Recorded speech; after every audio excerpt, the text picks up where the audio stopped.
दोस्तों, अगर आप मुसलसल बीमार रहते हैं और आपके तमाम तर चेकअप्स, तमाम तर रिपोर्ट्स आपकी ठीक हैं, लेकिन फिर भी समझ में नहीं आता कि हुआ क्या है, किस वजह से तबीयत खराब रहती है, तो आपने करना बस इतना है कि पहला कलमा आपने 12 मरतबा पढ़ना है।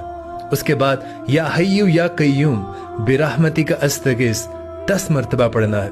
उसके बाद आपने दूसरा कलमा 10 मरतबा पढ़ना है और उसके बाद सुब्हानल्लाहि व बिहम्दिही सुब्हानल्लाहिल अज़ीम ये आपने सिर्फ 4 मरतबा पढ़ना है। और ये काम आपने हर जुम्मे वाले दिन, जुम्मे की नमाज के बाद आपने करना है। पानी का गिलास लेना है, ये तमाम तर आपको जो बताया गया है ये पढ़ना है और उस पर आपने दम करके पी लेना है और थोड़ा थोड़ा पानी घर के चारों कोनों में आपने छिड़क देना है। इंशाअल्लाह ताला घर के किसी भी फैमिली मेंबर पर अगर किसी भी तरह के असरात होंगे तो वो फौरन से ज़ाया हो जाएंगे। इस वीडियो को ज़्यादा से ज़्यादा शेयर कीजिएगा। जज़ाकल्लाह।